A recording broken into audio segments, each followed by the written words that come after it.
Return of the lease trailer. My very last lease trailer. Step number one was to buy my own trailer. That's right, got my own trailer. I think we made a pretty good purchase. It's got a couple dings on the top, but I think they'll be all right. Now, this trailer has got to go back. So step number two is I've got to put these back on there. These were a nuisance, and they are extremely expensive to replace. That being said, they've got to be on this trailer for when I turn it in the morning.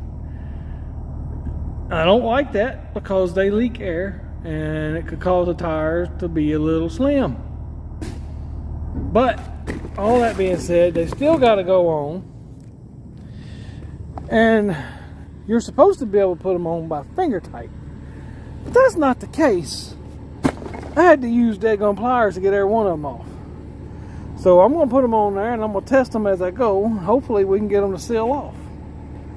But yep, we are taking this rascal back.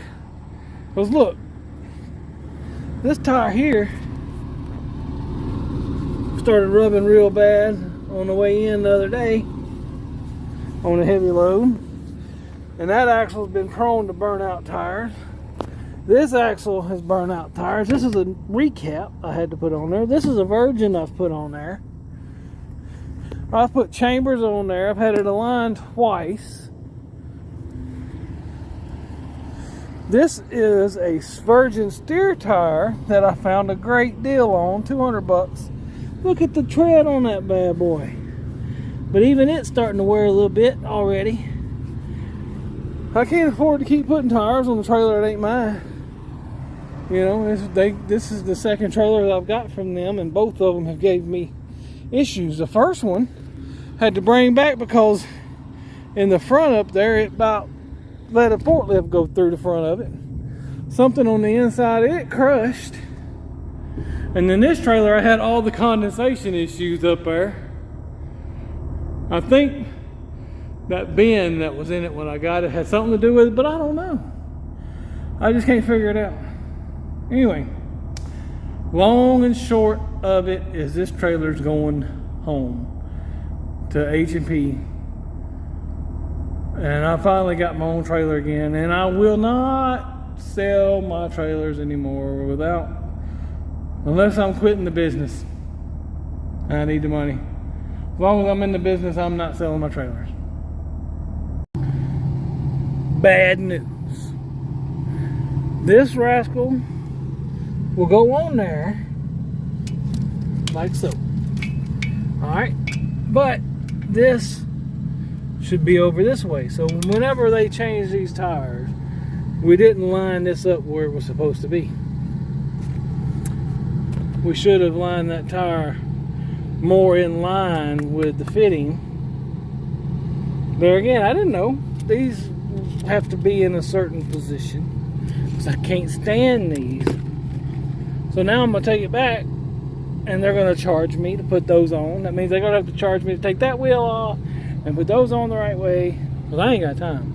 This trailer's going back tomorrow. I'm done. I'm finished. Finale, finito. And they gonna hit me. Don't know how much they gonna hit me, but they gonna hit me. Anyway, all I can do is prove that I put those back in the trailer and they can put them on. But, you know, they were leaking when I got it. Okay, H&P review. I like them as a company. They got good people. They're set up where they're going to make money. They can provide you with quality trailers. But I'm not leasing any more trailers.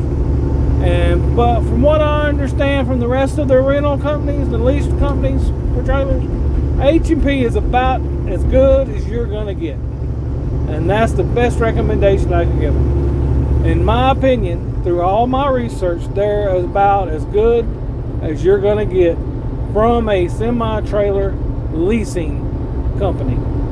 Now, On to my take for leasing as a whole. I will not be leasing any more trailers. I will only be purchasing, and once purchased, there will be no sales unless they're for junk. That's just my personal take, my business, and my mind. I was a lot happier when I owned my equipment, and I regret when I sold my trailers. I should have never made that move. But hey, hindsight's 2020. I'm excited to have my own trailer again. I'll do a video on that in the next day or two.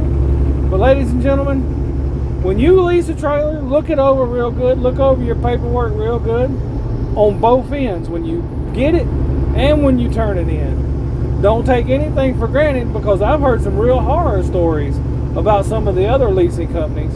I'm not going to tell you the final numbers, but I will tell you I did have to pay a little bit more at the end of the lease. So God bless, and I will catch y'all at the next ride.